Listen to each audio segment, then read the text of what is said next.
Hi, friends. It's Quinn here with PTSD While Black um, for April 16th, Monday's Veda. Um, I've like every instance that I could, I've been talking about this because it's like a new concept to me, which is my mentor was discussing with me this last week about being someone's voluntary victim. And I'm pretty sure I shared on a video a while back about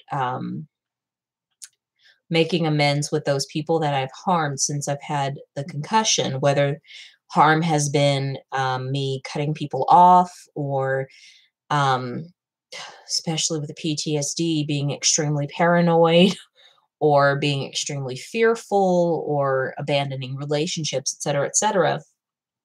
One of the things that I'm really having to look at is that even though I have a part in the dysfunction of my relationships with some people, I don't have to stay someone's voluntary victim. And what that looks like is there are people in my life who have often interjected their opinions or expectations onto or placed those things onto me. And I have not questioned them or said, I don't feel comfortable with that. I'm not safe with this approach, etc. And I'm going to talk this till I'm blue in the face. Um, but I'm really looking at this role that I play in voluntarily giving up my power, giving up um, who I am as a person to um, to someone else's will. I'll state right out, it's within my family of origin. A lot of times, people will place their opinion on you before really listening to where you're coming from, what your experience is, what's important to you, what matters to you. And so I've been conditioned for this very well. And on top of it being a Black woman, um, I've really been conditioned for this type of approach. And so I'm talking this out until, I don't know, till it makes sense, till, I don't know, until I can stop being a voluntary victim. And I think for me, a lot of it is I want to comply. I want to be appeasing. I want to be approachable. I want to be um, loving. I want to be seen as a safe person. I want to be accepted. I want to belong. I want to be seen as having value. So this whole being a voluntary victim for me, it affects my self-esteem. It affects my relationships. It affects my pocketbook, my ability to keep a roof over my head. It affects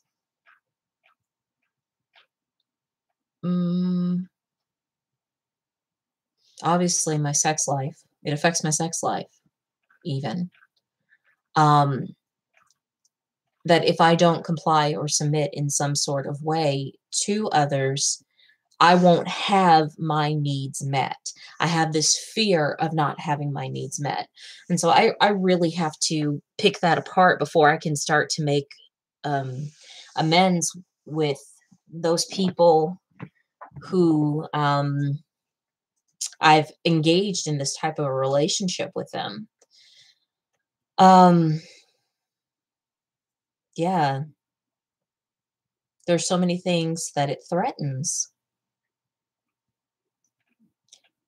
It threatens my social, my security, and my sexual relationships. I think those are the three areas that we look at. And so it runs as a common thread in so many areas of my life. And my part in this is definitely me being dishonest about what I feel safe with or what I feel comfortable with, or me being fearful, holding on to fear of being wrong, or fear of making a mistake, or fear of making someone angry, or holding on to some control, trying to hold on to someone else's pleasure. I think being responsible for someone else's pleasure in life. Um, I'm being controlling when I'm doing this. When I'm allowing myself to be a voluntary victim, I'm being controlling. Isn't that interesting? But I see it as being so passive and so submissive. But yet I'm really trying to control the outcome. And one of the beautiful gifts that I'm learning through this entire process of making amends is that some of these people will have just been who they were, regardless if they were talking to me or if they were talking to Joe Schmo down the street. That's just who they are. And that regardless of how compliant or sweet I had been, they would still carry out or act out in this way. So I might as well just be me. I might as well just be me. And was it live and let live? Let the situation be just what it's going to be, versus trying to win someone over or bring them over onto my side, trying to gain their love. So yeah, it's a lot to unpack. And I think I'm probably spending a lot of energy on unpacking this term and how I do this, because I'm scared of having relationships with these people for fear of being dominated or controlled um, again. But I'm learning that there's a new process with this, that I can set a time on how much time I spend with these people.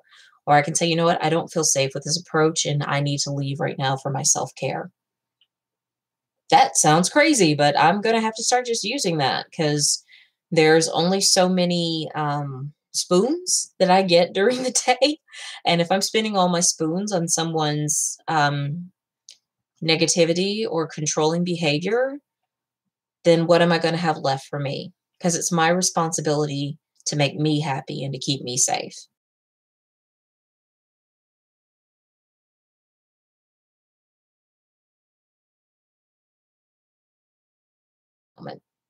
All right. Till next time. Peace.